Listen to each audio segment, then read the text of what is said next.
పతంజలి యోగ సూత్రాలకి స్వాగతం సుస్వాగతం మిత్రులారా. గురువర్యులు బ్రహ్మర్షి పితామహ పత్రిజికి ఆత్మ ప్రణామములు. స్వర్ణమాల పత్రి అమ్మ పాదపద్మములకు నమస్కారములు. గురుర్బ్రహ్మ గురుర్విష్ణు గురుర్దేవో మహేశ్వర గురు సాక్షాత్ పరబ్రహ్మ తస్మై శ్రీ గురవే నమః.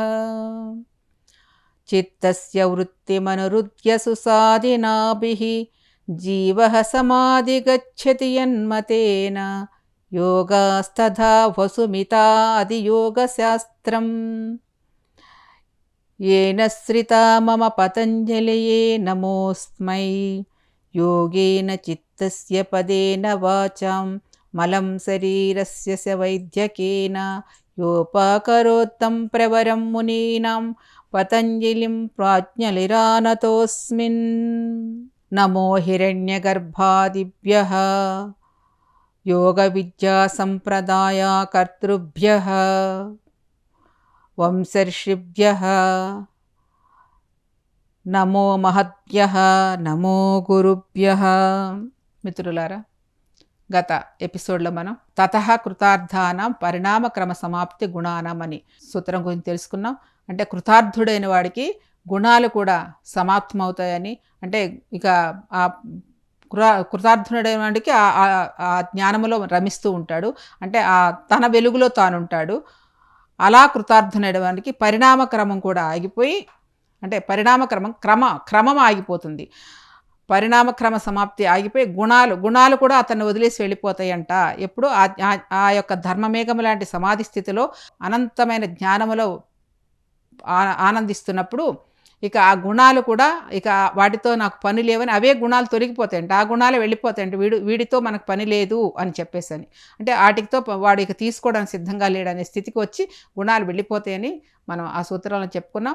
అలాగే పరిణామక్రమం కూడా అక్కడికి గుణాలు లేకపోవడం, అక్కడ క్రమం ఆగింది. కానీ వాస్తవంగా పరిణామక్రమం అనేది మన యొక్క ప్రకృతి పరిణామం ఉంటుందని చెప్పుకున్నాం. కాబట్టి పైనుంచి మన అందరం పంచేంద్రియాలతో పంచభూతాలతో పైనుంచి మన జీవుడు దిగివచ్చాడు.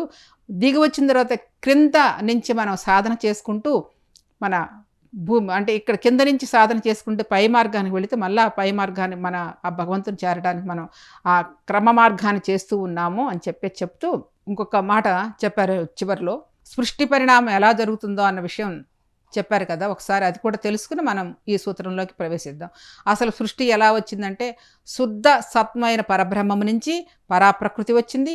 అక్కడ నుంచి సత్వగుణము, రజోగుణము, తమోగుణం వచ్చింది. ఇప్పుడు ఏమవుతాయి? తమోగుణం నశిస్తుంది, రజోగుణం మిగులుతుంది. రజోగుణం నశించి సత్వగుణం మిగులుతుంది. ఈ మూడు నశించిన తర్వాత పరాప్రకృతి మిగులుతుంది. అంటే ఏ క్రమములో అయితే క్రిందకి వచ్చామో ఆ క్రమములోని వెనక్కి వెళుతున్నాము. ఇది ఈ సూత్రంలో ఉన్న రహస్యం అని మనం కిందటి ఎపిసోడ్లో చెప్పుకున్నాం. మరొక్కసారి మనం దాన్ని గుర్తు తెచ్చుకున్నాం. మరి ఇప్పుడు సూత్రంలోకి వెళదాం. కైవల్య పాదములో ఇక చివరాంత స్థితిలో ఉన్నాము. ఆఖరి 2 సూత్రాలే. ఇది 33వ సూత్రము. క్షణ ప్రతియోగి పరిణామ అపరాంత నిర్గ్రాహ్య క్రమ. క్షణ ప్రతియోగి అంటే మార్పుల వలన, అంటే సన్నివేశాలు. పరిణామం అంటే కావలసిన మార్పులు. అపరాంత అంటే చిట్ట చివరి సమాప్తి. అపరాంత అంటే నిర్గ్రాహ్య అంటే చక్కగా గ్రహింపదగినది. క్రమ అంటే వరుసగా మారిపోయింది అని చెప్తున్నారు. అంటే క్షణం పనిచేస్తున్న మార్పులలోని క్రమము నిలిచిపోయి చిట్ట చివరి మార్పు అంతర్యామిగా స్థిరపడుతుంది. అప్పుడు కాలం ఆగిపోతుంది. యోగికి కాలంతో ప్రభావం లేదని ఆ సూత్రానికి అర్థం.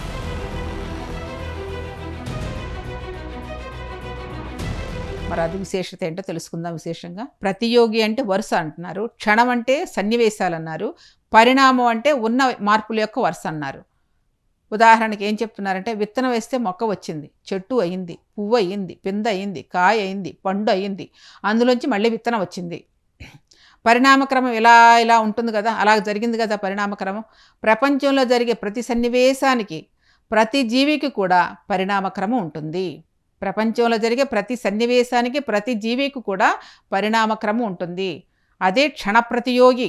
దాన్ని క్షణ ప్రతియోగి అన్నారు. అంటే ఏమన్నారు? ప్రపంచంలో జరిగే ప్రతి సన్నివేశానికి, ప్రతి జీవికి కూడా పరిణామక్రమం ఉంటుంది. దాన్ని క్షణ ప్రతియోగి అన్నారు. అంటే సహజమైన మార్పులు పరిణామక్రమం. ఇక అపరాంత అన్నారు కదా. అపరాంత అంటే ఏంటి? చిట్ట చివరి అంతం. చిట్ట చివరికి వచ్చాం. మరి ఇక్కడ చిట్ట చివరి అంతం ఏంటి? నిర్గ్రాహ్య అంటే చక్కగా గ్రహింపదగింది. క్రమః అంటే వరుసగా పరిణామం చెందింది అన్నారు. క్షణాలు అనుసరించి క్షణం తర్వాత మరో క్షణంలో ఎప్పుడూ కలిగే మార్పులు జరుగుతూ ఉంటాయి. ఉదాహరణకి నదిలో నీళ్లు ప్రవహిస్తూ ఉంటుందండి. ప్రవహిస్తున్నప్పుడు మనకు ఆ నదిలో నీళ్ళు ఎప్పుడు కొత్తగా నీళ్ళే వస్తాయి. ఎప్పుడు స్టాగ్నెట్ అయి ఉండవు అసలు. ఎప్పటికప్పుడు కొత్త నీళ్ళే. ఇప్పుడు మనం కలిసిన నీళ్ళు మళ్ళీ మరో క్షణంలో ఉండవు. అలా ప్రవాహం వెళ్ళిపోద్ది.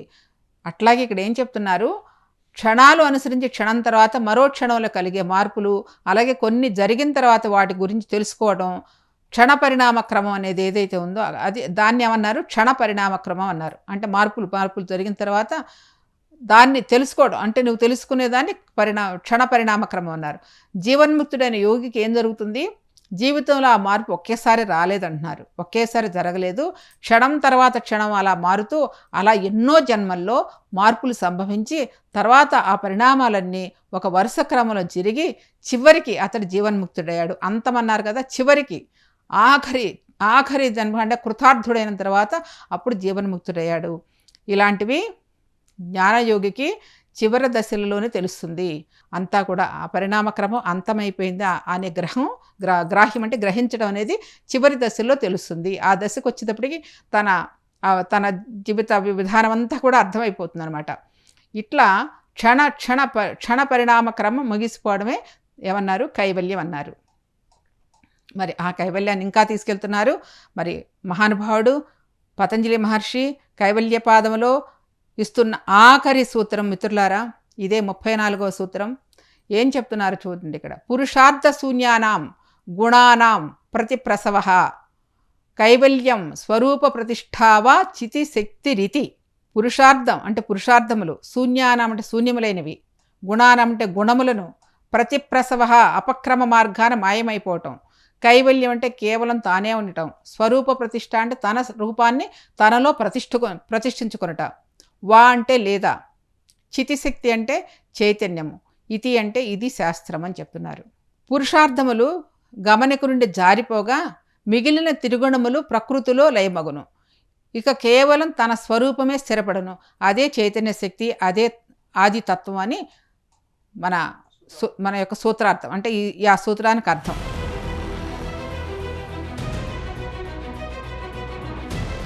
ఇప్పుడు దాని గురించి విశేషంగా తెలుసుకుందాం. ఈ త్రిగుణాలలో ఎవరి గుణాలు నివృత్తి వారిదే ఉంటుంది, అలాగే నివృత్తి కూడా ఎవరిది వారిదే ఉంటుంది. అందుకని ఎవరి స్వభావం వారికే కానీ ఏ ఇద్దరి స్వభావం కలవదు.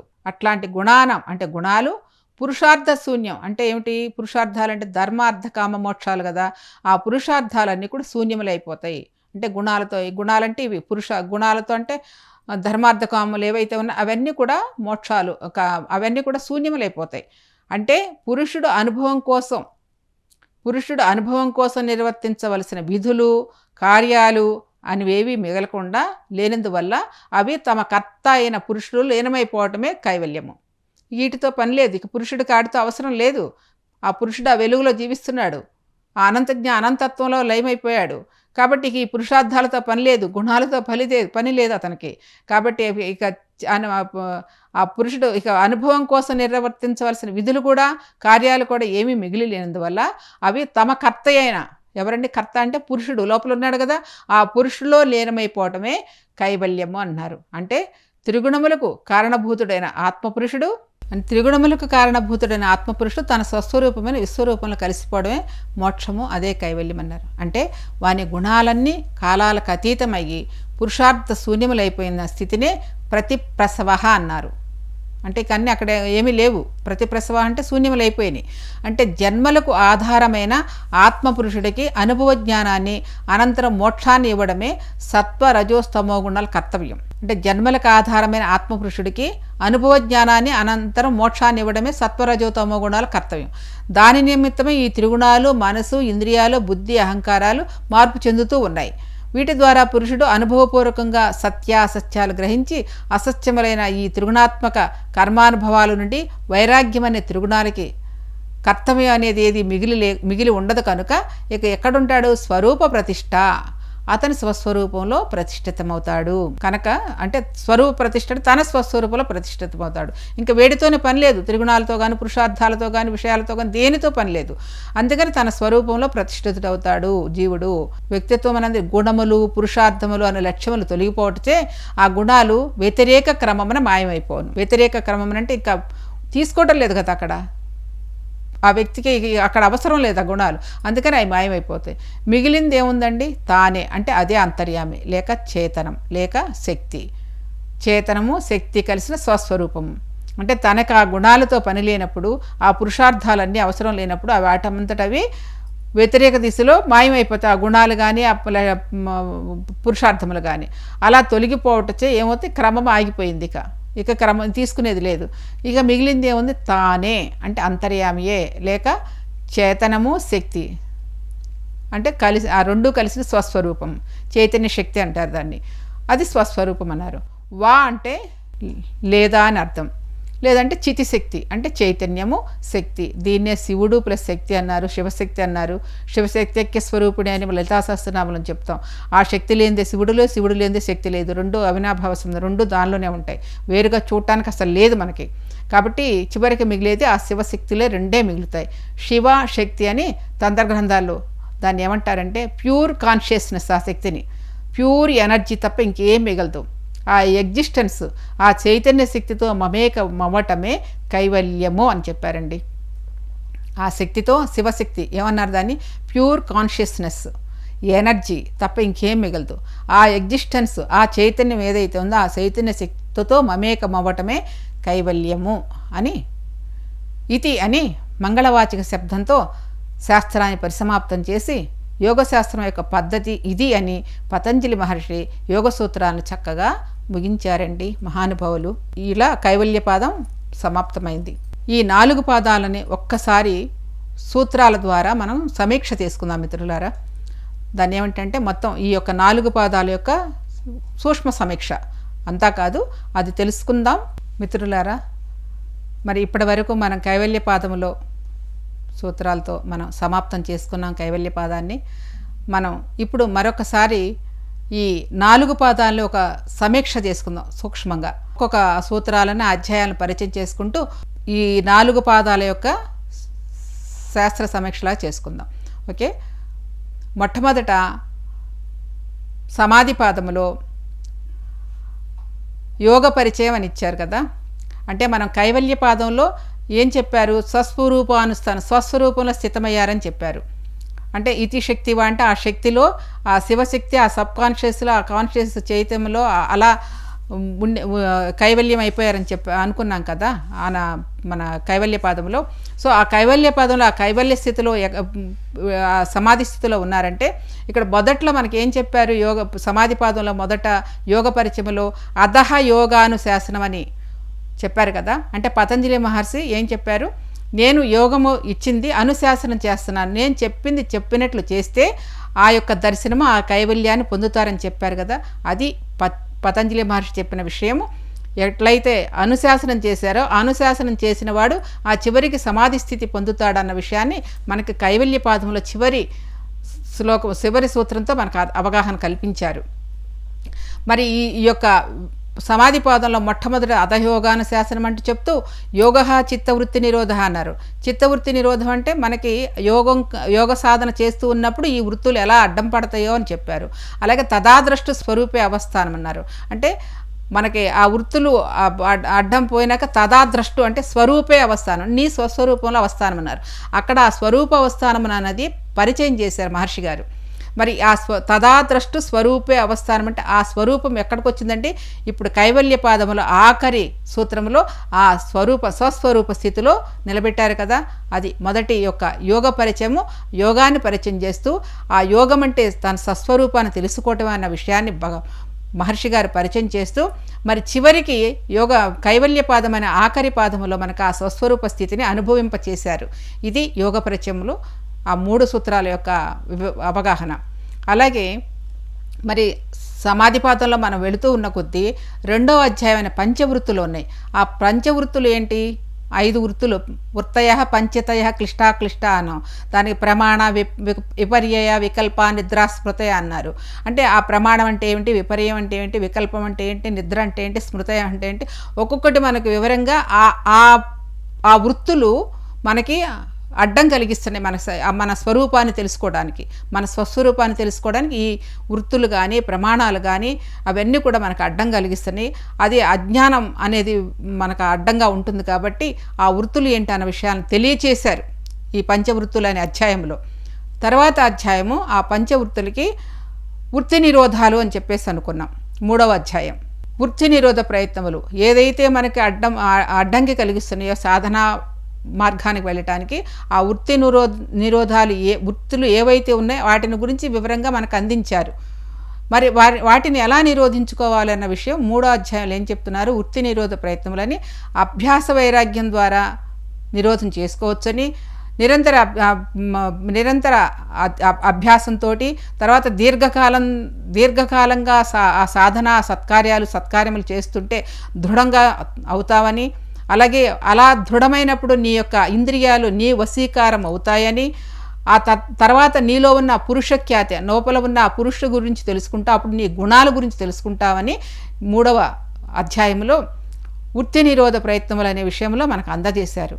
అలాగా 4వ అధ్యాయంలో సంప్రజ్ఞాత అసంప్రజ్ఞాత సమాధి స్థితులని, మరి సంప్రజ్ఞాత స్థితి అంటే ఏంటి, అసంప్రజ్ఞాత సమాధి స్థితి అంటే ఏంటి అన్నది మరి కొన్ని సూత్రాల ద్వారా మనకు పరిచయం చేశారు. అంటే అవి ఎలాంటి వితర్క విచార ఆనంద అస్మిత స్వరూప అని అలాంటి సంప్రజ్ఞాత అంటే ఆ సంప్రజ్ఞాతలో 2 స్థితులు ఉంటాయని ఆ స్థితుల్ని ఆ సూత్రాల్లో మనకు పరిచయం చేస్తారు. అలాగే భవప్రత్యయ విదేహ ప్రకృతి లయ అనమన్నారు. భవప్రత్యయులు అంటే ఏంటి, మళ్ళీ జన్మలు ఉందని నమ్మేవాళ్ళు, లేదంటే విదేహ ప్రకృతులు అంటే దేహం లేనివారు, ప్రకృతి అంటే ప్రకృతిని ఆరాధించేవాళ్ళని అలా తీసుకెళ్తూ శ్రద్ధావీర్య స్మృతి సమాధి ప్రజ్ఞాపూర్వకితరేషాం అన్నారు.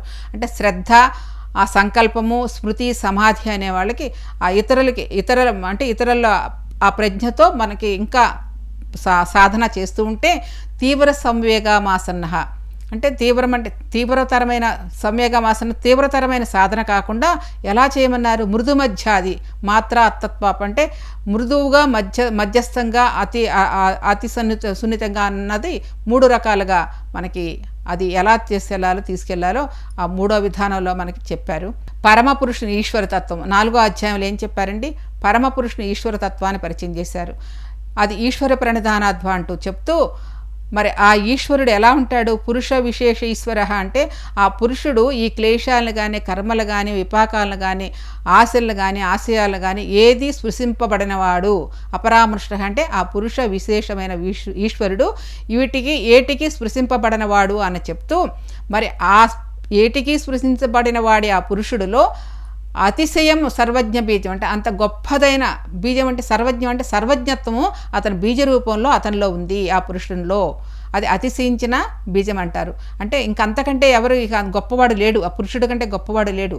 అలాంటి వానిలో సర్వజ్ఞం అంతా సమస్తము కూడా బీజ రూపంలో ఆయనలోనే ఉంది అని చక్కగా ఆ యొక్క సూత్రం ద్వారా తెలియపరిచి, అలాగే గురువుల గురించి చెప్తూ గురువు ఈ ప్రత్యక్ష గురువు నుంచి ఆది గురువు వరకు ఆ పరమేశ్వరుడే అని చెప్పారు. ప్రణవ సాధన తస్య వాచక ప్రణవ అంటే సృష్టికి మూలం ఏదైతే ఉందో ప్రణవము ఓంకారము, ఆ ఓంకారం గురించి చక్కగా వివరిస్తూ అది ఎలా ఉచ్చరిస్తే ఏం జరుగుతుందో అన్న విషయం చెబుతూ దాని యొక్క తజ్జప సదర్థ భావనము అంటే దాని అర్థం తెలుసుకుని సాధన చేస్తే ఇంకా మనకి మంచి అనుభూతుల్లోకి వెళతాము అని చెబుతూ దానికి ఎదురయ్యే అంతరాయాలు ఏమన్నా వస్తే ఆ అంతరాయాలను కూడా ఎదురెదుతూ ముందుకు వెళ్ళాలి అని చెప్తూ ఆ యొక్క అధ్యాయంలో పరిచయం చేస్తూ 6వ అధ్యాయము చిత్త సాధన అంటే మనం ఆ మార్గానికి వెళ్ళటానికి మనకు చిత్త సాధనలు ఎలా అయితే ఉపయోగపడతాయని చెప్తూ, సో ఈ చిత్త సాధన మార్గాల్లో ఏమేమి మనకి అడ్డం వస్తాయో అంటే ఆ అంతరాయాలు కలిగిస్తాయో అన్న విషయాన్ని వ్యాధి స్థానమని, సంశయమని, ప్రమాదమని, ఆలస్యమని, విరతి అని, అభ్రాంతి అని, ఇలాంటి దర్శనమని ఇలాంటివన్నీ అడ్డం వస్తాయని చెప్పారు. ఆ అంతరాయాలను తొలగించుకోవడానికి అవి రావడానికి కారణం ఏంటంటే మన యొక్క ఉచ్ఛ్వాస నిశ్వాసాలు సరిగ్గా లేకపోవటం వల్ల, మనం తీసుకునే ఉచ్ఛ్వాస ప్రశ్వాసాలు సరిగా లేకపోవటం వల్ల విక్షేపం అవటం వల్ల ఆ అంతరాయాలు కలుగుతున్నాయి అని చెప్తూ దానికి మార్గం ఏమిటి అంటే ఏకతత్వాభ్యాస అంటే ఏకత్వంతో స్థితితో అభ్యాసం చేసినప్పుడు ఏకత్వ స్థితితో కలిసి అభ్యాసం చేస్తూ అలాగే బ్రహ్మ విహారాలను మైత్రీ కరుణాముదిత ఉపేక్షణం అని అలా సుఖ దుఃఖాలని పుణ్యాపుణ్యాలను ఏవైతే ఉన్నాయో ఆ విషయాలతో అనుసంధానం చేసుకుంటూ ఆ విషయాలతో చిత్తాన్ని ప్రసాదనం చేసుకుంటూ అంటే చిత్తాన్ని తేలికపరుచుకుని మళ్ళీ పెచ్చర్థ విధారణాభ్యావా ప్రాణస్య అన్నారు. అంటే ఆ యొక్క ఉచ్ఛ్వాస నిశ్వాసాలతో ఆ ప్రాణాన్ని ఎలా తీసుకెళ్ళాలి, ఎలా వదలాలని చక్కటి ప్రాణాయామం గురించి చాలా చక్కగా వివరించి ప్రాక్టికల్గా మనకి ఇచ్చారు దానిలో. అలాగే అలా ఆ ప్రాణాయామం చేయటం వల్ల మన మనసుని నిబంధన చేయొచ్చు అని, మన మనసును శూన్యం చేయొచ్చు అని, ఆ మనసు శూన్యమైనప్పుడు ఏం జరుగుతుందంటే విశోకావా జ్యోతిష్మతి అంటే శోకము లేని ఒక వెలుగు నీలో వెలుగుతుందని చెప్పారు. అలాగా ఆ శోకము లేని వెలుగు వెలగటం అంటే నీలో ఇక వీతరాగ విషయం అంటే ఏ రాగములు నీలో లేకుండా ఉంటాయని, అలాగే యథాభిమత ధ్యానాధ్వ అంటే నీకు ఇష్టమైన రీతిలో నువ్వు ధ్యానం చేసుకో, అంటే నీకు ఇష్టమైన ఆరాధ్య దేవాన్ని ఆరాధిస్తూ అలా కొన్న రోజులు సాధన చేయమని ఆ అధ్యాయంలో మనకు పరిచయం చేశారు. మరి 6వ అధ్యాయమైన సవిచార నిర్విచార సమాధి స్థితుల గురించి మనం తెలుసుకున్నాం. అందులో ఏం చెప్తున్నారు, పరమాణువు నుంచి పరమ మహత్తు వరకు మనకి అనుభూతి చెందటానికి ఆ వశీకారం చేసుకోవచ్చని చెప్పారు. పరమాణువు నుంచి పరమ మహత్తు వరకు వశీకారం చేసుకోవచ్చు అన్న విషయం చెప్పారు.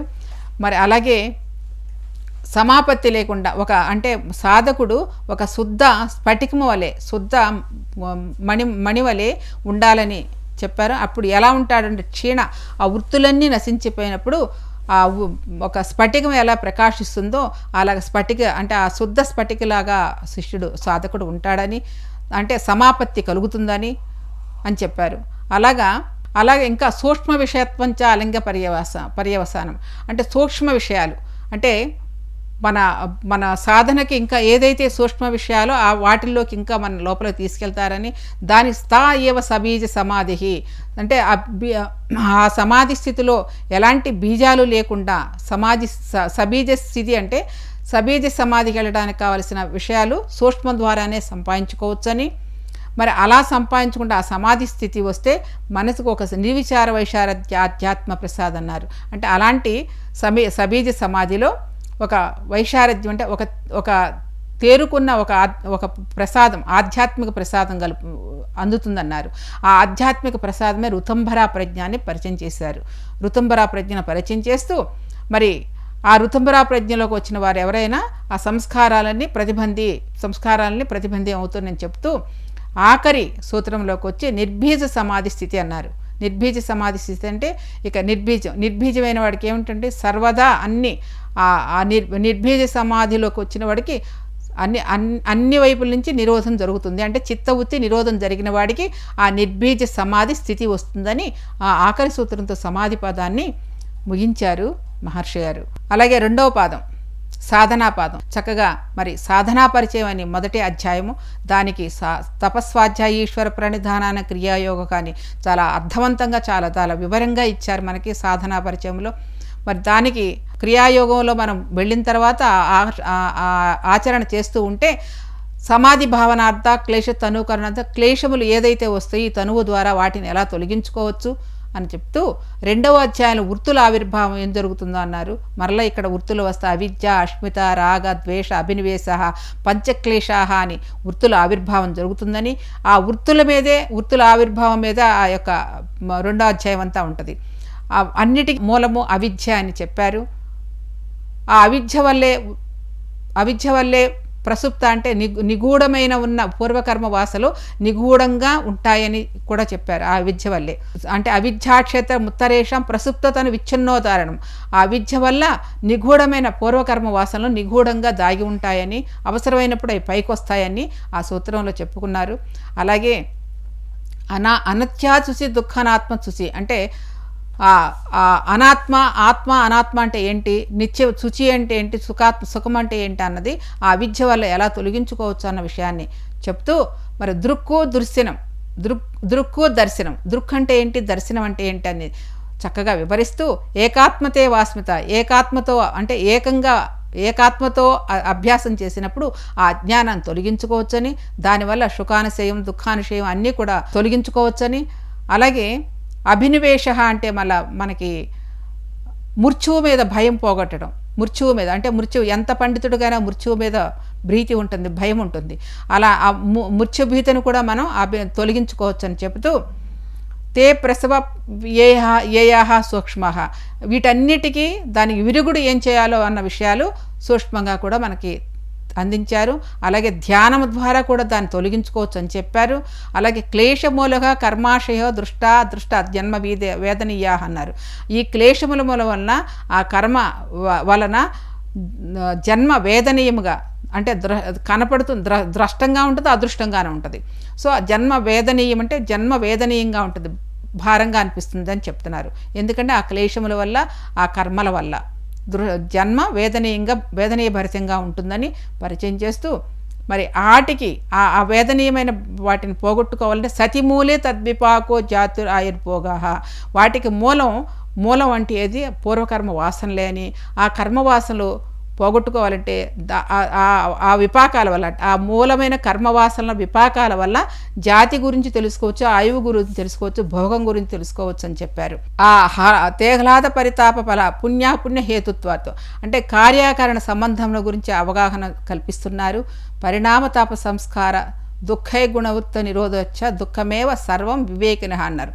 ఎవరైతే ఈ చిత్తవృత్తి నిరోధం చేసుకున్నారో, పరిణామ క్రమంలో సంస్కారాన్ని, ఆ దుఃఖాల నుంచి, వృత్తుల నుంచి, విరోధాల నుంచి ఎవరైతే తొలగించుకుని ఆ వివేక జ్ఞానాన్ని సంపాదించుకున్నారో వారికి, ఆ గుణాలను సంపాదించుకుని ఆ వివేక జ్ఞానాన్ని వివేకం అనేది వస్తుందని చెప్పారు అక్కడికి. మరి వృత్తి నిరోధం 3వ అధ్యాయంలో వృత్తి నిరోధం, ఆ వృత్తులని మరలా ఎలా నిరోధం చేసుకోవాలంటే హేయం దుఃఖమనాగతం, అంటే ఏదైతే ఉందో దానికి వ్యతిరేక దిశలో చేయమన్నారు. ఇక్కడ వృత్తుల నిరోధం చిత్తం అని చెప్పటండి, వృత్తులు మాత్రమే నిరోధం అయితే చెప్తున్నారు 2వ అధ్యాయంలో కూడా. అలాగే ద్రష్టాదృశ్య ఏంటో ఆ రెండు సంయోగం చెందితే ఏమవుతుందో చెప్పారు. దానివల్ల ప్రకాశక్రియా స్థితిశీల అంటే దానివల్ల ఎప్పుడైతే ఆ ద్రష్టాదృశ్య సంయోగం వల్ల భూతేంద్రియాత్మకం వర్గార్థం దృశ్యం అన్నారు. భూతేంద్రియ ఈ పంచభూతముల యొక్క భోగాలను అనుభవించడం, ఎంతవరకు అనుభవించాలి, ఎంతవరకు అనుభవించకూడదు అన్న విషయాన్ని ఒక క్రియారూపంగా అందించారు చక్కగా, క్రియాస్థితిశీలమని. శేష అవిశేష లింగమాత్ర లింగాని గుణపర్వాణి, అంటే మనిషికి విశేషము అవిశేషం అనేది ఉంటుంది, అలాగే లింగము అలింగం అని కూడా ఉంటుంది.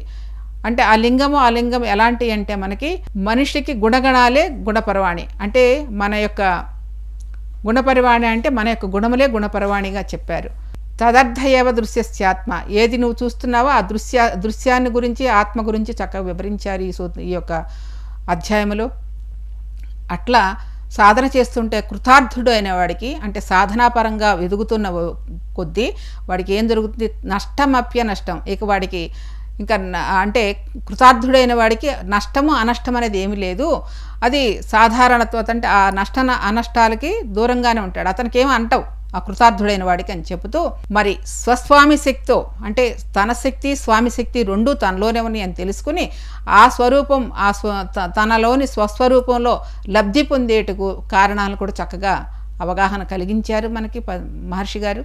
తదభావ సంయోగ భావ హాన తదృశ్యే కైవల్యం, అంటే ఆ సంయోగ భావాల వల్ల మనకి ఆ కైవల్యం అనేది పరిచయం చేశారు 2వ అధ్యాయంలో. అలాగే వివేకఖ్యాతి విప్లవ హానోపాయ, వివేకఖ్యాతి విప్లవ హానోపాయ అంటే ఆ వివేకఖ్యాతి కలిగినప్పుడు అవి విప్లవం చేసుకుండా ఎలా ఉండాలో అని ఉపాయాలు కూడా ఇచ్చారు.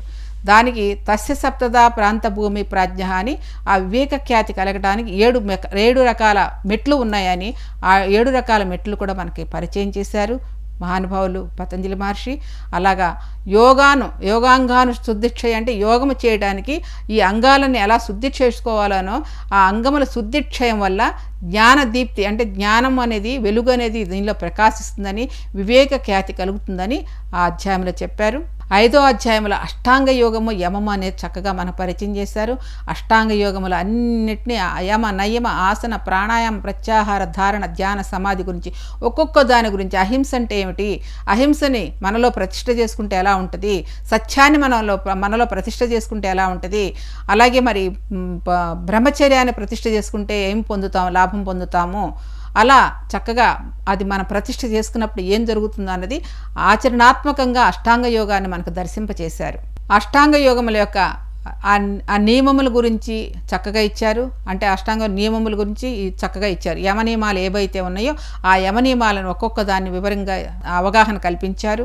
అలాగా శౌచ స్వాంగ జుగుప్స పరైర్ సంసర్గ అంటే ఈ యొక్క శరీరం మీద ఇతరుల శరీరం మీద కూడా వ్యామోహం లేకుండా ఎలాంటి స్థితి కలుగుతుందో, ఎలాంటి జుగుప్స కలుగుతుందో అని ఆ సూత్రం ద్వారా మనకు తెలియచేశారు.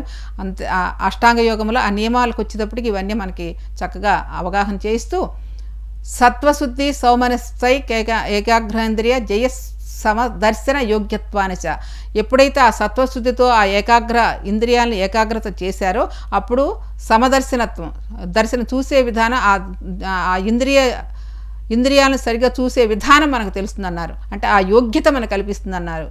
కాబట్టి దానివల్ల సంతోషం, సుఖమో, లాభమో కలుగుతుందని, తర్వాత కాయేంద్రియ సిద్ధి, కాయము సిద్ధి అవుతుందని, ఈ యొక్క దేహము చాలా శుద్ధి జరుగుతుందని, అలాగే స్వాధ్యాయాధిష్ట దేవతా సంప్రయోగ, స్వాధ్యాయం అంటే స్వాధ్యాయం చేస్తూ ఉంటే మన ఇష్టదేవత సంప్రయోగం అవుతుందని, అంటే మనకి ఆ దర్శనమిస్తుందని, ఆ స్వాధ్యాయం చేస్తున్న ఆ గ్రంథంలో ఎవరైతే ఉన్నారో ఏదైతే ఆ గ్రంథంలో ఉందో ఆ గ్రంథంలో ఉన్న ఆ సమాచారం అంతా కూడా ఒక రూపముగా ఆకారం చెంది మనకి సాక్షాత్కరింపబడుతుందని చెప్పారు.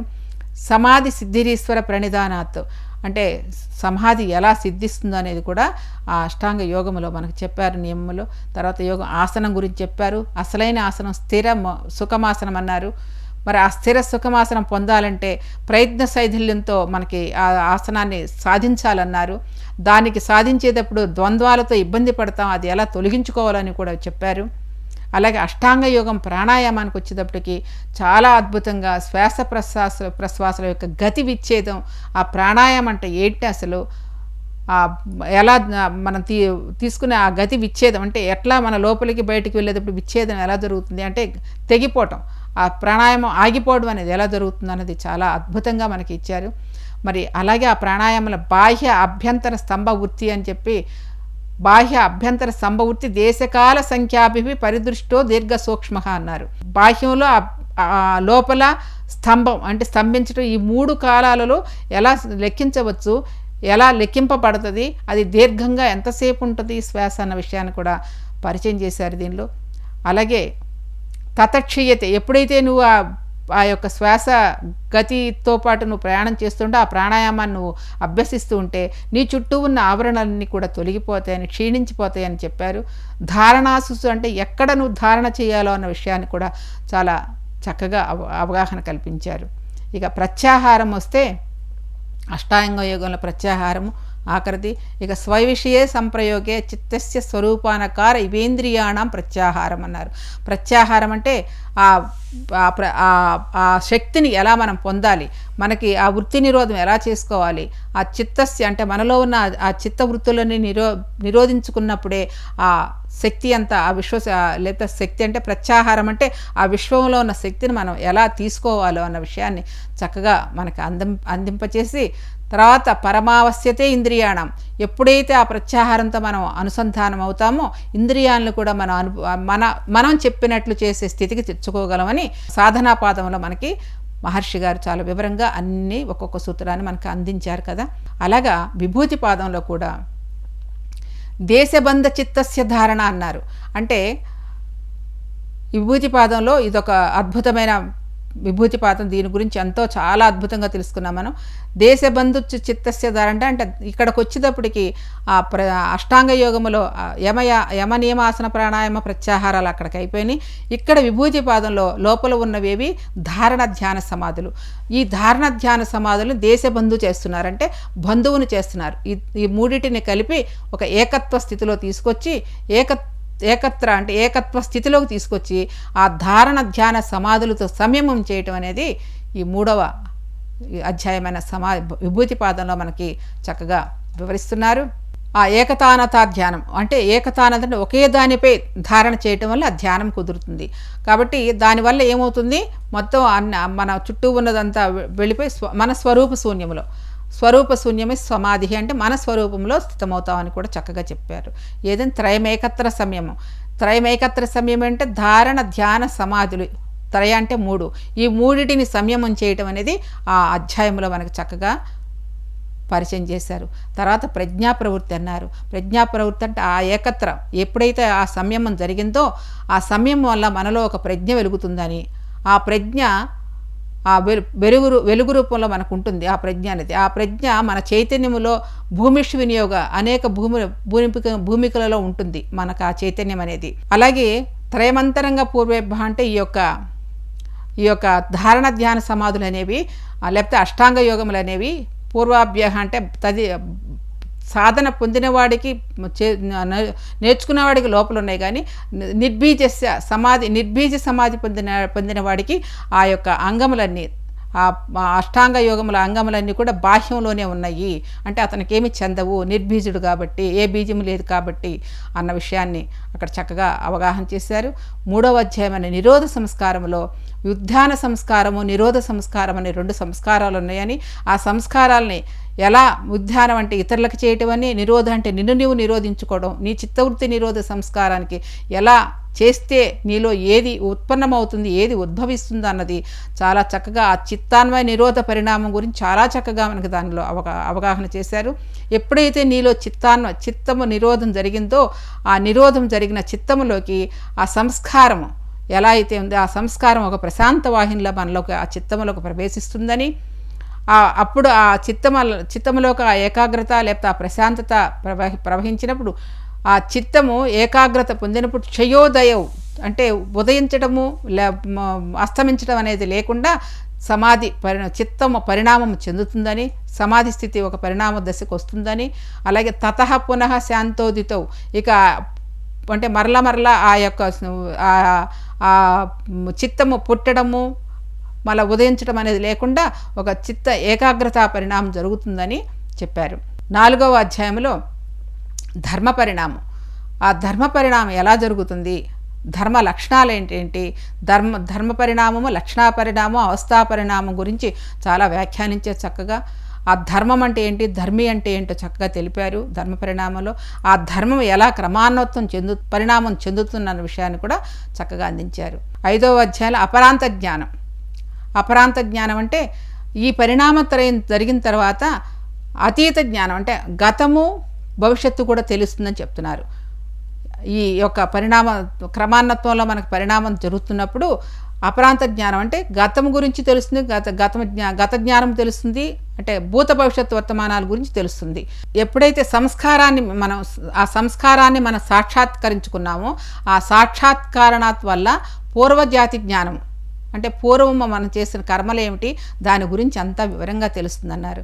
అదేవిధంగా ప్రత్యయచ్చ పరిస్థిత జ్ఞానము, ఎప్పుడైతే నువ్వు ఆ స్థితికి పూర్వజాతి జ్ఞానం అలా తెలుస్తూ ఉంటుందో నీకు ఇతరుల చిత్తములో ఉన్న జ్ఞానం కూడా తెలియబడుతుందని చెప్పారు. కాయ రూపం అంటే ఏమిటి, కాయం అంటే ఏంటి, రూపం అంటే ఏంటో మనకు తెలియదు. చక్కగా కాయం వేరు రూపం వేరని చాలా చక్కగా విడదీసి మనకి ఆ సూత్రాలను అందించారు. కాయరూప సమయమాత్ తద్గ్రాహ్య శక్తే స్తంభే చక్షు ప్రకాశే సంప్రయోగే అంతర్ధానం అని చెప్తూ, అంటే ఆ కాయరూప షమీమాత చేసుకున్నప్పుడు ఎదురుగుండా వ్యక్తి కూడా అంతర్ధానమైపోతాడు అనే ఒక చక్కటి అవగాహన అని సిద్ధి, అది ఆ సిద్ధి ఎలా జరుగుతుందో అన్నది చక్కగా చెప్పారు. మరి సోపక్రమ నిరుపక్రమం, ఆ కర్మ అనేది ఎక్కడుంది, ఎక్కడ మొదలవుతుంది, ఎక్కడ చేసిన కర్మ ఎలాగో యాక్షన్లోకి వెళ్ళిపోయింది, అసలు నిరుపక్రమం అంటే ఏంటి, ఆ నిరుపక్రమం అనేది పూర్వ స్టేషన్లో ఉందని, అది గనక ఆ సోపక్రమ నిరుపక్రమం గురించి తెలుసుకుంటే దాని మీద సంయమం చేస్తే అపరాంత జ్ఞానం అంటే రాబోయే జ్ఞానం అంతా తెలుస్తుందని, అదేవిధంగా అపరాంత అంటే నీ యొక్క అంతిమ క్షణం ఎప్పుడో కూడా తెలుస్తుందని చెప్తున్నారు. అలాగే అరిష్టేభ్యో అంటే రాబోయే ఆపదలను కూడా తెలుస్తుందని చక్కగా చెప్పారు. మరి 6వదైన సంయమ జ్ఞానం, ఇక ఇది అద్భుతమైంది. మరి ఈ సంయమ జ్ఞానం దేనితో సంయమం చేసుకుంటే దాని యొక్క బలం మనకు వస్తుందని, మైత్రి కరుణాముదితో చేస్తే ఇతరుల యొక్క బలం మనకి సమన్వయం అవుతుందని, అస్థితో ఏనుగుతో సంయమం చేస్తే ఏనుగు బలం వస్తుందని ఇలాగ మనం చక్కగా చెప్పుకుంటూ వస్తూ, అలాగే సూక్ష్మ వ్యవహత విప్రకృష్ణ జ్ఞానం అన్నారు. అంటే లోకన్యాస సూక్ష్మ వ్యవహిత విప్రకృష్ణ జ్ఞానం. వ్యవహిత జ్ఞానం అంటే వ్యవహార లోక జ్ఞానం అని, విప్రకృష్ణ జ్ఞానం మన నుండి ఎన్నో దశాబ్దాల అంటే ప్రాచీనుల దగ్గర నుంచి ఉంది, అది మన నుండి అది దూరం అయిపోయింది అన్నదాన్ని విప్రకృష్ణ జ్ఞానం అని చక్కగా వివరించారు. అదేవిధంగా భువన జ్ఞానం సూర్య సంయమాత్, సూర్యుడి మీద సంయమం చేస్తే భువనలోకముల యొక్క నిర్మాణం తెలుస్తుందన్నారు. చంద్రుడి మీద సంయమం చేస్తే తారావ్యూహల జ్ఞానం తెలుస్తున్నారు. తారావ్యూహలు అంటే ఏమిటి? తారకుల యొక్క వ్యూహము, తారాపుంజముల యొక్క వ్యూహము తెలుస్తుంది. అదేవిధంగా నీ చుట్టూ ఉన్న జీవరాశి కూడా తారకలే అన్న విషయాన్ని చాలా అద్భుతంగా వివరించారు చంద్రే తారావ్యూహ జ్ఞానములో. తర్వాత ధ్రువే తద్గతి జ్ఞానం. ధ్రువే తద్గతి జ్ఞానములో మనకి ఆ ధ్రువుడి మీద ధ్యానం చేస్తే ఆ గ్రహాల గతి జ్ఞానం తెలుస్తుందన్నారు. ఈ నాభి చక్రం మీద సంయమం చేస్తే ఈ కాయము యొక్క నిర్మాణము అంటే ఈ శరీరం యొక్క నిర్మాణం తెలుస్తున్నారు. కంఠకూపే క్షుత్పిపాస నివృత్తికి, ఈ కంఠములోని ధ్యానం చేస్తే నీకు ఆకలి దప్పులు ఉండవని చెప్పారు. కూర్మనాఢ్య, ఇక్కడున్న కూర్మనాఢ్యం మీద చేస్తే స్థిరత్వం వస్తుందని చెప్పారు. మూర్ధ జ్యోతిష్ సిద్ధ దర్శనం అంటే నీ తలలో ఉన్న వెలుగుతో సంయమం చేసుకుంటే ఆ సిద్ధుల దర్శనమే అనేక సిద్ధులు కలుగుతాయని, జ్ఞానం కలుగుతుందని ఎంతో అద్భుతంగా వివరించారు. ఆ వెలుగు అనేది ప్రాతిభాస్వరం అంటే నీలోని వెలుగు ప్రతిభ ఎలా ప్రతిభజిస్తుందో అన్నది చక్కగా వివరిస్తూ హృదయే చిత్త సంవిత్, నీ హృదయంలోని ఆ చిత్తాన్ని చక్కగా అవగాహన చేసుకోవచ్చని, ఆ హృదయం ఒక పద్మము లాంటిదని, అది ముడుచుకుని కిందకు వాలి ఉంటుంది, దాన్ని ప్రాణాయామం ద్వారా మనం వికసింపచేస్తే అద్భుతమైన జ్ఞానం తెలుస్తుందని, ఇతరుల్లో ఉన్న చిత్తాన్ని కూడా తెలుసుకోగలమని చాలా చక్కగా వివరించారు. 6వ అధ్యాయంలో సత్వం అంటే ఏంటి, పురుషుడు అంటే ఏంటి చక్కగా చాలా వివరించారు. సత్వం అంటే ఎవరు, పురుషుడు అంటే ఎవరు అన్నది చాలా చక్కగా సోలని, పరమాత్మని, ఆ సోలని, కాన్షియస్ అని చక్కగా వివరిస్తూ దాన్ని ఆ పురుష జ్ఞానం గురించి మనకి అద్భుతంగా అవగాహన కల్పించారు. మరి ఆ పురుష జ్ఞానం తెలుసుకున్నప్పుడు మనలో ఏమి వస్తాయి అంటే మన ప్రాతిభ, శ్రావణ, వేదన అంటే కొన్ని దివ్య శక్తులు వస్తాయని చెప్పారు. దివ్య శక్తులు అంటే పంచేంద్రియాలతో దివ్యమైన వినటం జరుగుతుంది, దివ్య శక్తులని చెప్పే అనుకున్నారు. అలాగే మన ఇంకా సాధన మన పెరుగుతున్న కొద్ది బంధ కారణాలు, మనకి ఏదైతే ఈ సిద్ధులన్నీ అనేవి మనకు కావాలనుకుంటే బంధము, వదిలేస్తే శైథల్యమని, బంధకారణ శైథల్యాత్ ప్రచార సంవేదనాచ చిత్తస్య పరశరీరావేశ. బంధం అనుకుంటే బంధం, లేదంటే లేదు. కాబట్టి ఆ ప్రచార సంవేదన అంటే ప్రచారం ఎలా జరుగుద్దంటే నీ వెలుగు నుండి ఇంకో ఇతరుల వెలుగులోకి అలా ప్రచారం జరుగుద్దని చాలా చక్కగా చెప్పారు. సో ఇది అక్కడ వరకు మనకి సంయమ జ్ఞానాన్ని చక్కగా అందించారండి. అలాగే సిద్ధ జ్ఞానంలో ఉదాన జయజ్వల పంక కంటకాదిష్వ సంగ ఉత్క్రాంతించ అని చెప్పారు. అంటే ఈ సిద్ధులు ఇక్కడి నుంచి ఈ సూత్రాలన్నీ సిద్ధులు వస్తున్నాయని చెప్పారు.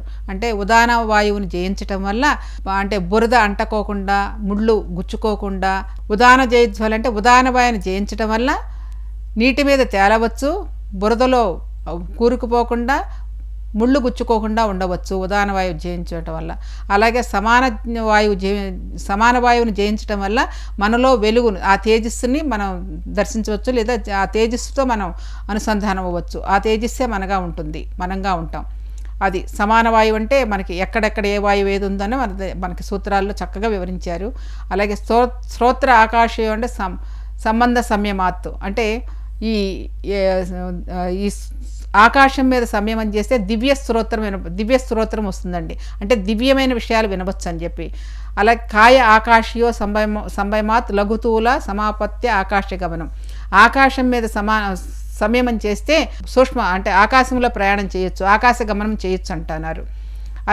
అలాగే మరి బహిర్కల్పిత అంటే నువ్వు నీ యొక్క వృత్తిని బాహ్యముఖంలో నువ్వు ఒక సంకల్పాన్ని బయట కల్పించుకుంటే నీ దేహము ఎలా ఉంటుందంటే విశ్వమంతా నీవే అయినట్టు ఆ కల్పిత భావనతో కూడా ధ్యానం చేయొచ్చని, దానివల్ల చక్కగా మనం పొందవచ్చని అనుభూతిని అన్నారు. అలాగే స్థూల స్వరూపాన్ని, సూక్ష్మ స్వరూపాన్ని వాటిపై సంయమం చేస్తే అద్భుతమైన భూతజయాన్ని అంటే పంచభూతములపై జయం లభించవచ్చు. అంటే వాటిపై వశీకరణ వస్తుంది, వాటిపై పట్టు వస్తుంది అనమాట. మనం చెప్పినట్టు వింటాయి అవన్నీ కూడా. అలాగే అణిమాది సిద్ధులు వస్తాయి. అలాగే కాయ సంపత్ ధర్మ అభఘాత అంటే ఈ యొక్క కాయము దేనికి దెబ్బ తగలకుండా దృఢంగా ఉంటుందని, అలాగే మనకి అణిమాది సిద్ధులు కూడా వస్తాయి అని చెప్పారు.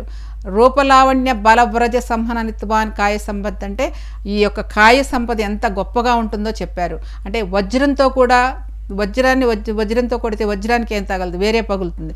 అదేవిధంగా ఈ సంపద, ఈ దేహ సంపద అన్నది అంత గట్టిగా అంత దృఢంగా ఉంటుంది అని దానికి చక్కటి వివరణ ఇచ్చారు. మరి అలాగే గ్రహణం అంటే ఏంటి, స్వరూపం అంటే ఏంటి, అస్మిత అంటే ఏంటి, అర్థవత్వం అంటే ఏంటి, వాటన్నిటిపై అవగాహన చేసుకుంటూ వాటిపై సంయమం చేస్తే ఇంద్రియాలను జయించవచ్చు అని చెప్పారు. ఇంద్రియాలు మన ఇష్టం వచ్చినట్టు వింటాయి. ఇప్పుడు వరకు వాటితో పోయాము, ఇప్పుడు మనం వెళ్ళమంటే వెళ్ళి అనే స్థితికి వస్తాయి అనమాట. ఆ ఇంద్రియ జయాన్ని జయించవచ్చు. అలాగే తతో మనోజీవత్వం వికర్ణ భావ ప్రధాన జయిచ్చ, అంటే మనసు ఎంత వేగంగా వెళ్తుందో అద్భుతమైన విశేషాలు చేయొచ్చు. ఆ మనసు వేగంతో వికరణ భావచ్చు, ఇతరులలోకి ఆ మనసును ప్రవేశపెట్టి అక్కడ ఉన్న ఏదైనా ఆపదలో లేకపోతే ఇతరుల ఆ మనసులోకి అది ప్రవేశపెట్టి అక్కడ కార్యాలని లోక కళ్యాణం కోసం చేసే కార్యాలని మన భావాలని ఇతరుల్లోకి ప్రవేశపెట్టి అక్కడ ఉన్న ఇబ్బందులు కావచ్చు లేదా లోక కళ్యాణానికి కావచ్చు అలాంటి కార్యాలను కూడా చేయవచ్చు అది అని చెప్పారు. అలా చేసినప్పుడు ప్రధాన జయచ్చు అంటే ఏంటి, తన మూలతత్వం యొక్క చైతన్యం ఏదైతే ఉందో ఆ మూల చైతన్యంపై మన అవగాహన కల్పించకుండా దాన్ని కూడా జయించవచ్చు అని చెప్పారు. ఇవన్నీ సిద్ధులండి, సిద్ధజ్ఞానం అన్నారు. ఇప్పుడు ఏడవ అధ్యాయం వివేక జ్ఞానం. ఈ వివేక జ్ఞానం వల్ల ఏం చెప్తున్నారు, సత్వం అంటే ఏంటి, పురుషుడు అంటే ఏంటి మనం తెలుసుకున్నాం.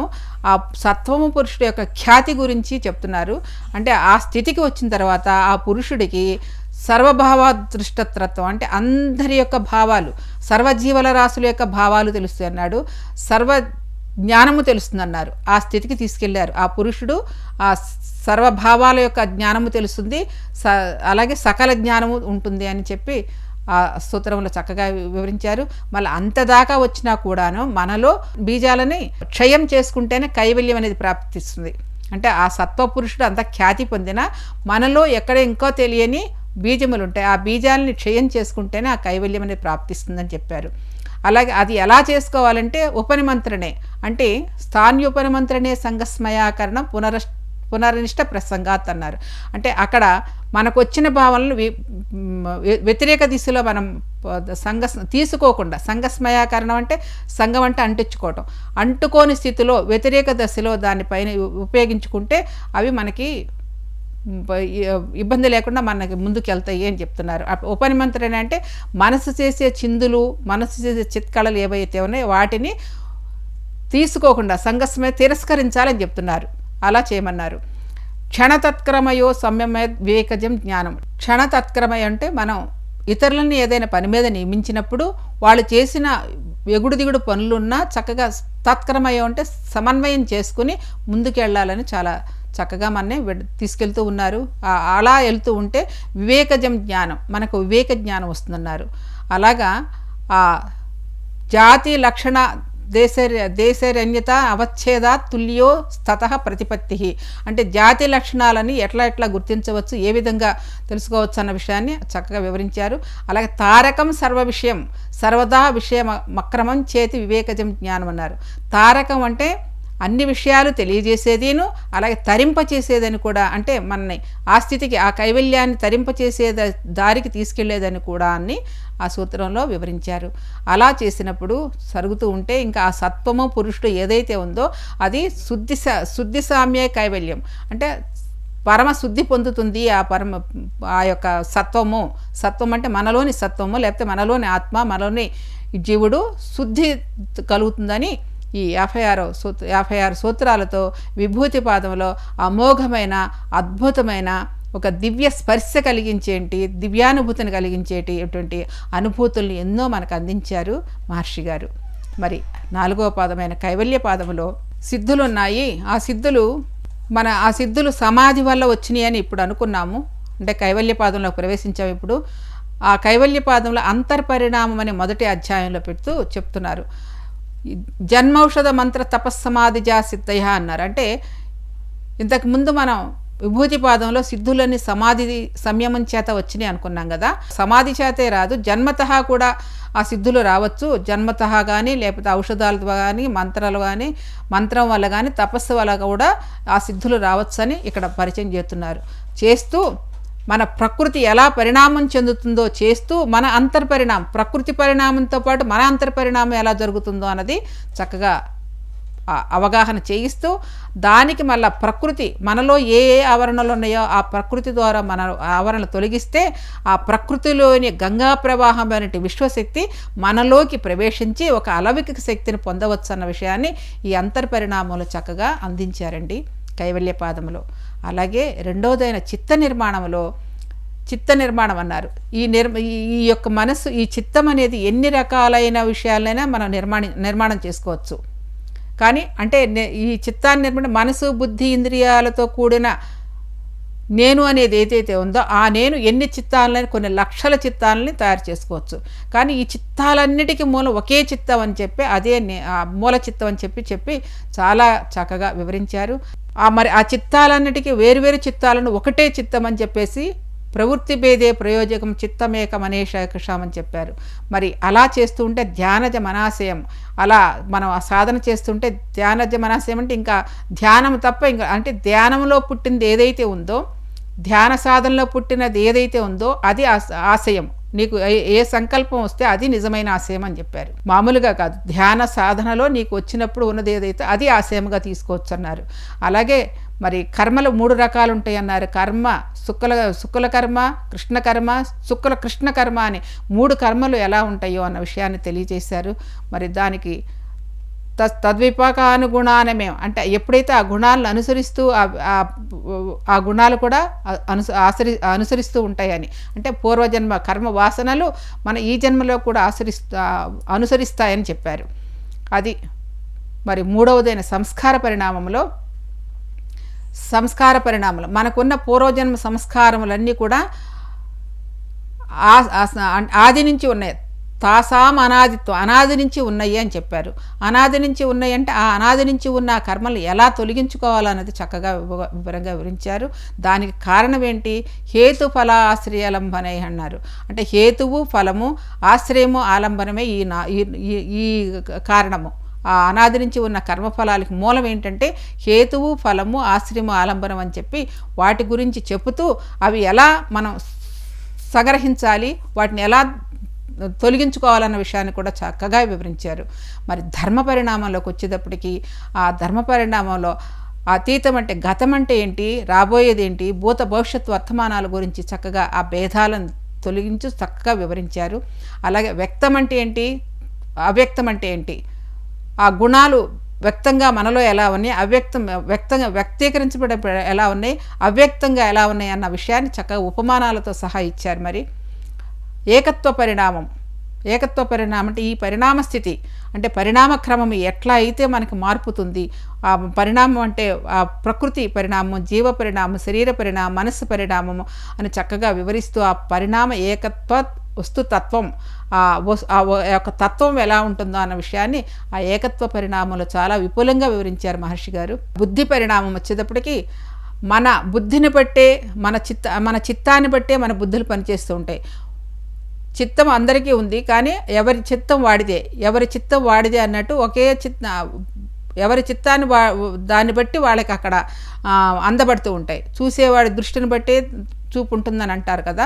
సో కాబట్టి ఎవరి చిత్తాన్ని బట్టి వాళ్ళు ఆ దారుల్లో ప్రయాణం చేస్తూ ఆ చిత్తానికి అనుగుణంగా ఎవడి చిత్తం వాడికి ఎలా బోధిస్తుందో అలాగే తెలుసుకుంటారని చెప్పి ఆ సూత్రములు చెప్పారు. అలాగే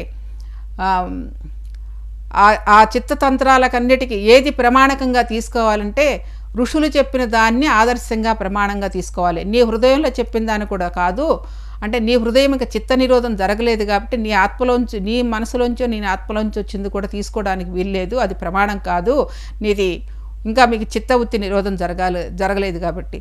మరి ఎవరిది ప్రమాణకం అంటే ఋషులు దర్శించిన ఋషులు మహానుభావులు ఎవరైతే ఉన్నారో ప్రామాణికంగా ఏదైతే వచ్చారో దాన్ని ప్రమాణకంగా తీసుకొని చక్కగా వివరించారు. దానికి దృశ్యత్యాత్ అంటే మనలో సస్వభాసం దృశ్యత్యాత్ అంటే నీలోని నీ స్వభావం, భాసం అంటే నీలోని వెలుగు ప్రకాశించటం, అదే దృశ్యము కనపడడానికి నీలోని వెలుగు ద్వారానే దర్శిస్తున్నావు అని చెప్పి దానికి మనకి ఆత్మజ్ఞానం వచ్చిందని చెప్పడానికి ఒక అద్భుతమైన టెక్నిక్ ఇచ్చారు. ఏక సమయేచో అనవధారణం అని చెప్పారు. అంటే ఒకే సమయంలో 2 పనులు ఒకేసారి చేయగలిగే సామర్థ్యం ఉన్న వాడికి ఆత్మజ్ఞానం కలుగుతుందన్న విషయాన్ని ఒక టెక్నిక్ ద్వారా, ఒక ప్రయోగాత్మకంగా దాన్ని నీకు నీవే ఒక టెస్ట్ పెట్టుకో అని చెప్పేసి చక్కగా అవగాహన కల్పించారు. మరి దృశ్యోపరక్తం చిత్తా సర్వార్థం, ఈ దృశ్యము రెండు ఏకమైనప్పుడు సర్వము సర్వము తనకు తెలియబడుతుందని చెప్పారు. 7వ అధ్యాయము విశేష దర్శనములో, అంటే విశేష దర్శనం అంటే మనకి ఈ ఆత్మదర్శనము, మన విశేషమైన ఆత్మను గురించి చెప్పుకున్నప్పుడు ఆ ఆత్మభావన వినివృత్తి, నేను ఆత్మను అనే భావన కూడా లేని స్థితికి వెళ్ళినప్పుడు అది విశేష దర్శనం అని పరిచయం చేస్తూ, మరి ఆ జ్ఞానం కలిగినప్పుడు ఆ జ్ఞానం ఎటువైపుకి మళ్ళిస్తుందంటే ఆ ప్రాగ్భారం అంటే మన కైవల్యం వైపు ఆ జ్ఞానం మొగ్గు చూపుతుంది అన్నారు.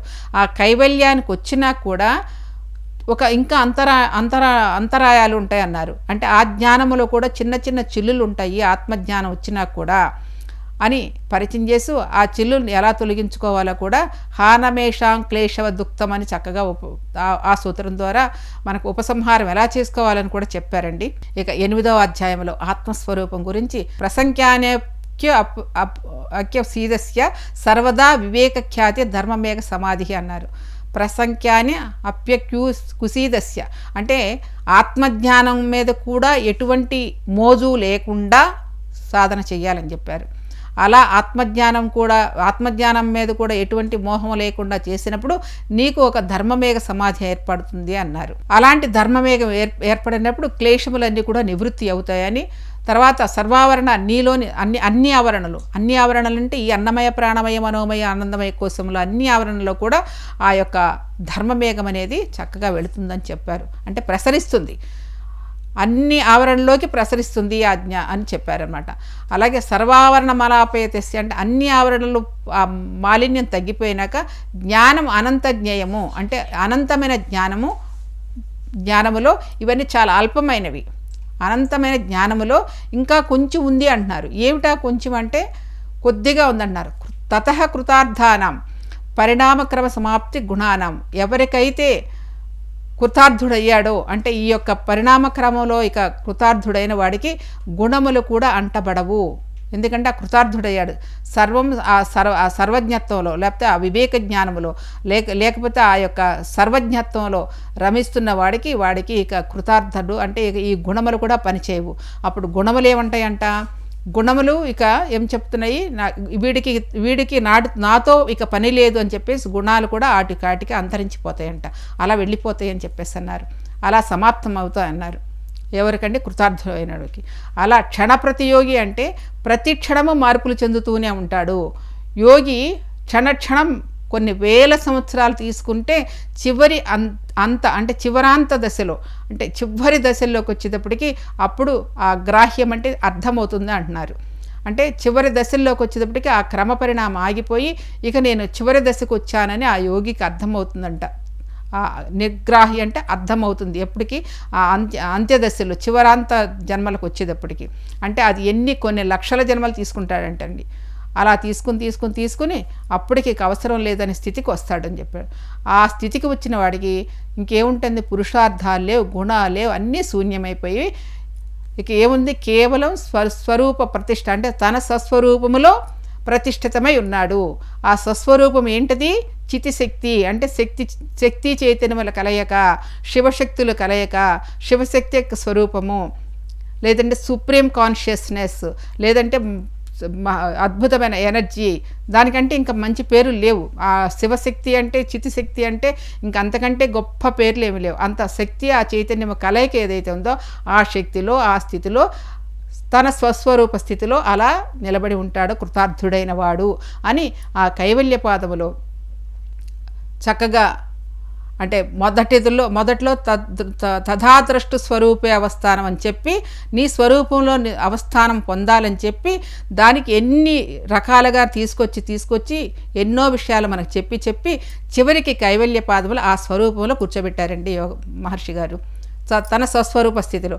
ఇవన్నీ గుణాలన్నీ వెళ్ళిపోయినాయి, పూర్తిగా అన్నీ తన నుండి వదిలి వెళ్ళిపోయిన తర్వాత కేవలం తన యొక్క స్వస్వరూప స్థితిలో ఉంచారు. ఆ స్థితి శక్తిలో లేకపోతే ఆ కాన్షియస్నెస్లో ఆ శివ శక్తి చైతన్యముల్లో ఆ చైతన్య స్థితిలో అలా స్వస్వరూపంలో నిలబడి ఉన్నాడు. ఇది కైవల్యం యొక్క, అంటే కైవల్యం అంటే ఆ స్థితిలో ఉండటమే కైవల్యం, ఇంకంతకంటే కైవల్యం వేరే లేదు. సో అది ఆ కైవల్య పాదములో చక్కగా ఆ స్థితికి తీసుకొచ్చి మనల్ని ఆ స్థితిలో ఆ స్వస్వరూపంలో నిలబెట్టారు. మనం చేసుకున్న వాళ్ళు చేసుకున్నంత మహాదేవాన్ని ఎవరికి ఎంత అందితే అంత ఉంటుంది. మిత్రులారా, ఈ యొక్క పతంజలి యోగ సూత్రాలు, శాస్త్రీయ సాధన దృక్పథం, జీవన విధానసారం యొక్క గ్రంథం యొక్క అంతిమ సందేశం, ఆత్మ జిజ్ఞాసులారా, అన్ని శాస్త్రాల్లోకి ముఖ్యమైన యోగం. శాస్త్రానికి ఉన్న ప్రత్యేకత ఏమిటంటే, అన్ని శాస్త్రాలే ముఖ్యమైనది యోగశాస్త్రం. ఈ శాస్త్రానికి ప్రత్యేకత ఏమిటంటే, మిగతా శాస్త్రాలన్నీ తెలుసుకోవాలన్నా నేర్చుకోవాలన్నా ఈ యోగశాస్త్రమే పునాది. అందుకనే దానికి ఒక ప్రత్యేకత ఉంది. ఈ యోగశాస్త్రమే పునాది అవుతుంది. ఇది ఉంటేనే బేసు మనకి ఏదైనా తెలిసేది. అందులకే అది అప్పటికీ ఇప్పటికీ గ్రంథరాజ్యంగానే విరాజిల్లుతుంది యోగం అనేది. ఈ యోగ విద్యలో ఉత్తీర్ణులైన కొద్దీ కర్మః సుకౌశలం, అంటే సమస్త కర్మలలో నైపుణ్యంతో పెరుగుతుంది లేదా కౌశలత్వం వస్తుంది అని చెప్పారు. ఒక చోట చెక్కిన గాజు పలక కానీ, చెక్కిన వజ్రము కానీ, ఒక గుండ్రాయి కానీ పెట్టండి ఒక చోట. ఆ మూడిటిపై ఆ సూర్యకిరణాలు పడేటట్టు పడేటట్లు చేయండి. గుండ్రాయి మీద సూర్యరశ్మి పడితే అక్కడ ఆగిపోతుంది. గాజు పలకపై పడిన సూర్యరశ్మి అన్ని ప్రక్కల నుంచి రంగురంగులుగా ప్రసరిస్తుంది. అదే వజ్రంపై పడిన సూర్యరశ్మి కిరణాలు కొన్ని వేల కిరణాలుగా ప్రసరిస్తాయి.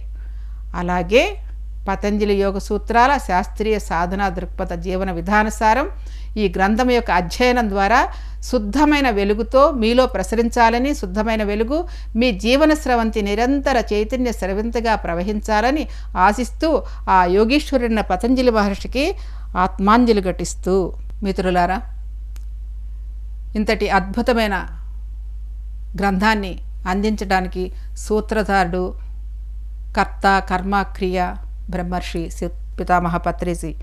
ఆయన ఆజ్ఞ మేరకు, ఆయన సందేశం మేరకు, ఆయన సంకల్పం మేరకు ఈ గ్రంథాన్ని నేను అధ్యయనం చేయటం, అనేక గ్రంథాలు అధ్యయనం చేయటం, దానిలో ఉన్న అనేక గ్రంథాల్లో ఉన్న శాస్త్రాన్ని నాకు చేతనైనంత వరకు, నేను అనుభూతి పొందినంత వరకు ఈ గ్రంథంలో చేకూర్చి నా అనుభవాలతో కూడా జోడించి, మరి అనుక్షణము ఆ పతంజలి మహర్షి యొక్క చైతన్యంతో అనుక్షణము నేను రాస్తున్నంతసేపు ఆ చైతన్యము అనుభూతి చెందుతూ ఈ గ్రంథాన్ని రచించడం జరిగింది. మరి ఇంతటి అద్భుతమైన గ్రంథాన్ని ఈ కట్టెతో ఈ ప్రేక్షకులకి లేదంటే మానవాళికి అందించడానికి ఇచ్చిన పత్రి మహారాజు ఇచ్చిన అవకాశానికి ఆయనకు వేల వేల వేల వేల కృతజ్ఞతలు. ఆయన ఇక్కడ కాదు, ఎక్కడ ఉన్నా ఈ అనుభూతిని పొందుతూ ఉంటారు. అందుకనే ఆయన అవలోకేతీశ్వరుడు అని చెప్పేవాను. అంటే ఆ లోకం నుంచి ఈ లోకం నుంచి ఎక్కడి నుంచి అయినా చూడగలరు. ఆయన యొక్క ఆశయాలు, ఆయన యొక్క దృక్పథాలు అన్నీ కూడా మన అందరం తీసుకెళ్తున్నాము. ఆయన యొక్క ధ్యాన జగత్తు, పిరమిడ్ జగత్తు, శాకాహార జగత్తు ఆశయాలుగా పెట్టుకొని మన ప్రయాణం సాగిస్తూ ఉన్నాము. మరి ఆయన ఆశయాలే మన ఆశయాలుగా చేస్తూ అందరం కూడా కృషి చేస్తున్నాం.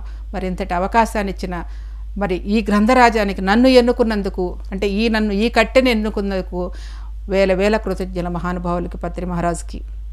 ఇంకా అంతకంటే ఏం చెప్పగలమండి? ఒక సాధారణ గృహిణిని ఈ విధంగా మీ ముందు ఉంచింది ఆయన యొక్క ప్రతిభ, ఆయన యొక్క జ్ఞానమే, ఆయన యొక్క భిక్ష ఇదంతా. అందుకని ఎన్ని వేల కృతజ్ఞతలు చెప్పినా అది తీరదు. మిత్రులారా, మరి ఇంతటి అద్భుతమైన అవకాశాన్ని పిఎంసి ఛానల్ వారు, సిబ్బందికి, ట్రస్టీలకి, డైరెక్టర్స్కి, అందులో పనిచేసే సిబ్బంది అయిన ప్రతి ఒక్కరికి నేను వారి పాదపద్మములకు వందనాలు చేస్తూ, కృతజ్ఞతాభివందనం తెలియచేస్తూ, ప్రతి ఒక్కరికి మరొక్కసారి అభివందనలు తెలియచేస్తున్నాను ఈ అవకాశం నాకు ఇచ్చినందుకు. ముఖ్యంగా నాకు ఇంత అద్భుతంగా సహాయం చేసిన టెక్నీషియన్ రాజు, వెంకీ గారికి కూడా మరొకసారి అభినందనలు తెలియచేస్తున్నాను. మరి ఇలా తీసుకురావడానికి నాకు ఆ ప్రోత్సాహం అన్నీ ఎక్కువ ఆనంద్ నాకు వెనకాల ఎప్పుడు అమ్మ చెప్పు అని అడుగుతూ ఉంటాడు. మరి అతని ప్రోత్సాహము నేను ఈ యొక్క టీవీ ముందుకు రావడానికి ఆయన యొక్క ప్రోత్సాహం మరొకసారి ఆయనకి ప్రత్యేకంగా ఆనంద్కి, నవకాంతికి కూడా నేను ధన్యవాదాలు తెలియజేస్తున్నాను. అదేవిధంగా లలితా సహస్రనామం అద్వైతామృతాన్ని ఈ యొక్క పిఎంసి ఛానల్ ద్వారా అనేక మంది చూస్తూ ఉన్నారు. నేను ఎక్కడైనా బయటికి వెళ్ళినప్పుడు ఆడందరూ మీరు బాగా చెప్తున్నారండి అని వచ్చి నన్ను పలకరించటం, వాళ్ళ అభిమానాల్ని అందించటం చాలా అద్భుతము. మరి అవకాశాన్ని అంతటి మహద్భాగ్యాన్ని లభించిన ఈ పిఎంసికి ఇక ఈ కృతజ్ఞతలు, ఇంకంతకంటే ఏం చెప్పలేనండి. పత్రిగారి యొక్క సంకల్పము ఈ పిఎంసి ఛానల్ ప్రపంచమంతా వెళ్ళాలని, ఆయన సంకల్పానుసారంగా మన పిఎంసికి ఏం చేయాలో అది ఇస్తూనే ఉంటాం నా చేతనైనంత వరకు, శక్తి మేరకు. మిత్రులారా, మరొక్కసారి పిఎంసి సిబ్బంది అందరికీ కూడా వేల కృతజ్ఞతలు తెలియజేస్తూ ముగిస్తున్నాను. Thank you very much. అందరికీ ధన్యవాదములు. పతంజలి యోగ సూత్రాలు, శాస్త్రీయ సాధనా దృక్పథం, జీవన విధాన సారం. సంప్రదించవలసిన చిరునామా pyramid house, Machavaram, Vijayawada 520004. Phone numbers 9848170801, 9848192801 మరియు PMC publications 8-2-603/1/3, 3rd floor, road number 10, Banjara hills, Hyderabad 5,34,000. Phone numbers 9398676 126, 93986 76126.